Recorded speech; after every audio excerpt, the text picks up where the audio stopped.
kuidagi kuskil keegi ütles mulle, et sa oled 25 aastat elanud oma maakodus ja sul pole sellest mitte ühtegi jäädvustust.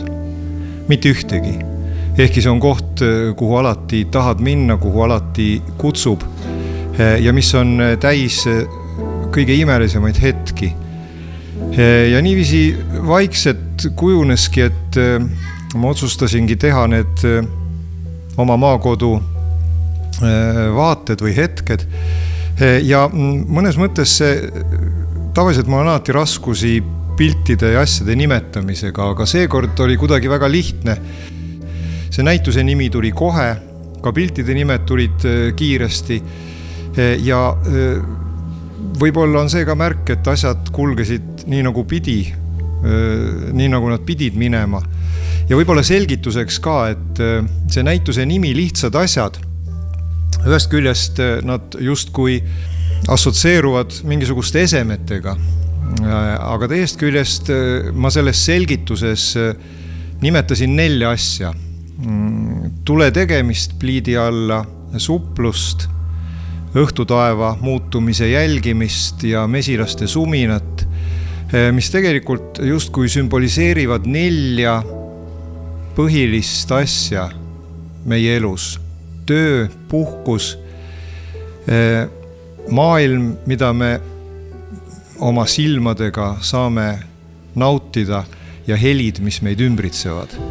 Nii et sellised tegelikult ääretult lihtsad asjad. Aga selle lihtsuse taga peitub hoopis enam. On öeldud, et mida lihtsam, seda lähemal absoluudile ehk Jumalale, mida keerukam, seda kaugem absoluudist. Nii et need lihtsad asjad, mis meie igapäevases elus on justkui iseenesest mõistetavad, omavad olemuslikku tähendust. Nii et selles osas võib öelda, et meie elu peamised asjad ongi lihtsad.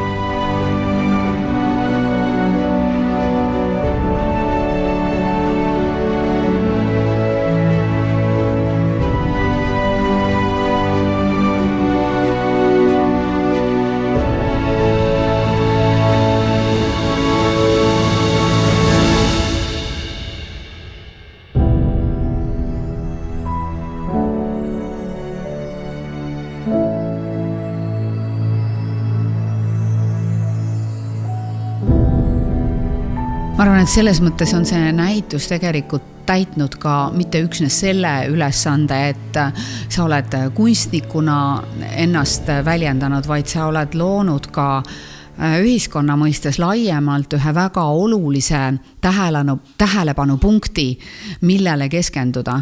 Et see, kuidas me kaome oma maailma ja kaome kogu selle müra sisse, sa oled sellest välja toonud selle lihtsuse poeesia ja nii-öelda tõstnud ta Parnassile ja andmaks meile seda laiemini käsitletavat sõnumit, et kui olulised on need väikesed ja lihtsad asjad ja kui suureks me nad tegelikult oma elus võime elada, kui me neid märkame.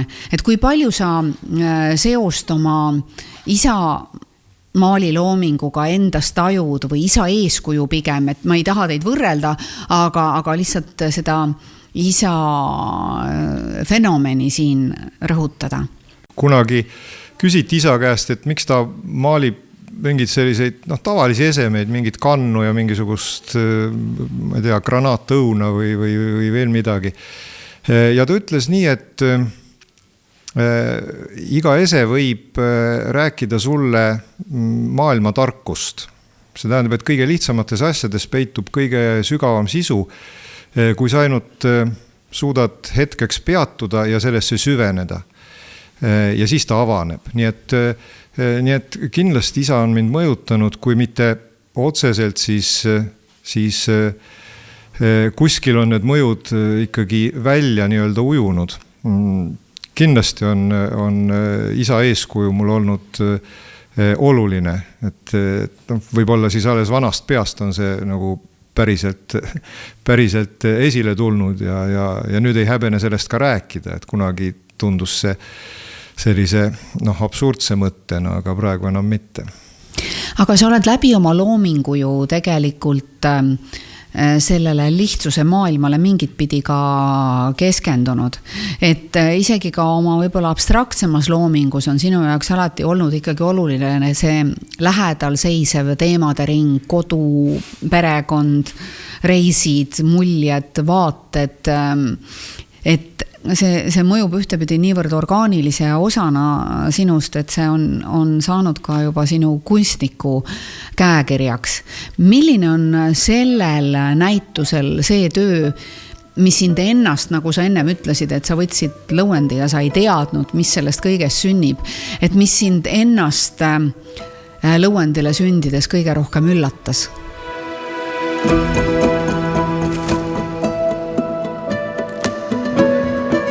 Seda aita see on vaade meie maja terrassilt, et seda aita olen ma näinud erinevates ajahetkedes, hommikul, lõunal, õhtul, erinevatel aastaaegadel ja mitte lihtsalt näinud, vaid ka istunud ja vaadanud seda valguse värvi muutumist ja ma olen alati mõelnud seda, et seda peaks maalima, ükskord ma seda maalin.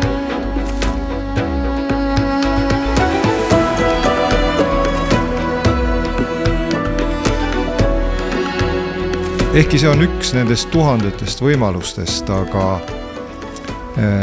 see jällegi näitab, et üks motiiv võib olla lõputu, et ka kõige lihtsam asi on pidevas muutumises. Kunagi minu õppejõud Sigrid Uiga, kes maalis Kaarnajärve ühe koha pealt, kui me olime praktikal, maalis seda iga päev teatud kellaajal.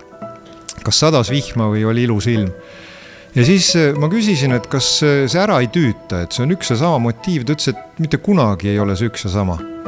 Esiteks, mitte kunagi ei ole valgus sarnane, mitte kunagi ei ole loodus samas hetkes. Kõik on juba uus pealegi. Sina ise vaatlejana oled muutunud. Vahepeal on toimunud mõned tunnid, mis on sinu kogemust rikastanud. Tähtede seis ei ole sama, seda mitte miski pole sama, et kõik on uus, nii et isegi üks motiiv võib olla terve elu jaoks ammendamatu. Sa võid terve elu seda teha ja ikkagi ta ei saa otsa. See on selle lihtsuse tegelik sügavus.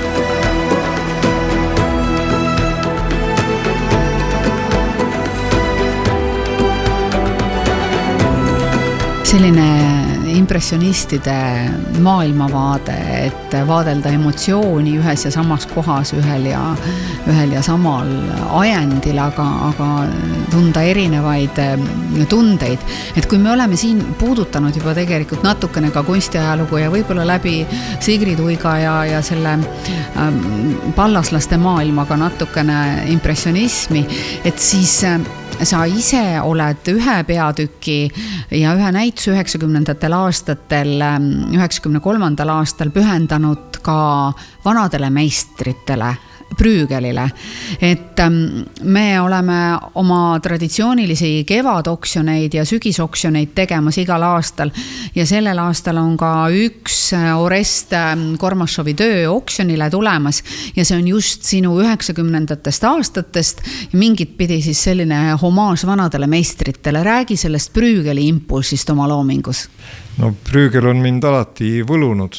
Päris paljud erinevad kunstnikud on võlunud, et ma ei saa kahjuks enda kohta öelda, et mul oleks mingi kindel seisukoht asjade suhtes, et eks see kogu aeg muutub. Aga jah, Brügel on mind väga mõjutanud ja on olnud selliseks suureks nagu kunstniku ideaaliks just nooruses. Ja ma ei ütle, et see oleks olnud nagu mingi püüd midagi sarnast teha. Jah, austusavaldus on ka liiga kõlavalt öeldud.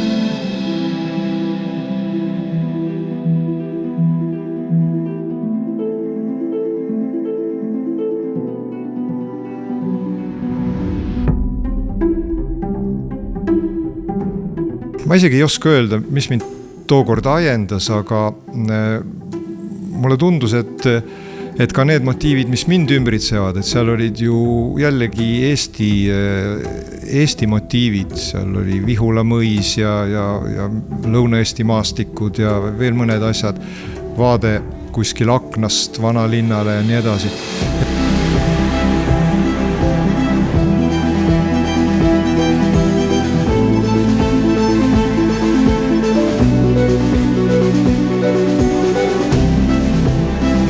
Meie igatahes oleme püüdnud ajada kogu aeg seda liini, et sind kunstnikuna tähelepanu all hoida ja ma arvan, et selle näitusega ja ka kaasa arvatud meie kevadoksjoniga on see meil kindlasti taaskord õnnestunud. Et igal juhul suur aitäh sulle selle näituse eest, selle väikese jutuajamise eest ja nende äärmiselt oluliste teemapuudutuste eest, mis me siin välja tõime ja läbi oma kunsti, mida sa ka meis puudutad, nii et mu meelest suurepärane näitusorest. Väga tore, et sa selle ette võtsid ja et sa sellele heas mõttes survele vastu pidasid, et need lõuendid ennast kõnekaks maaliksid läbi sinu pintsli. Nii et aplaus kunstile! Aitäh!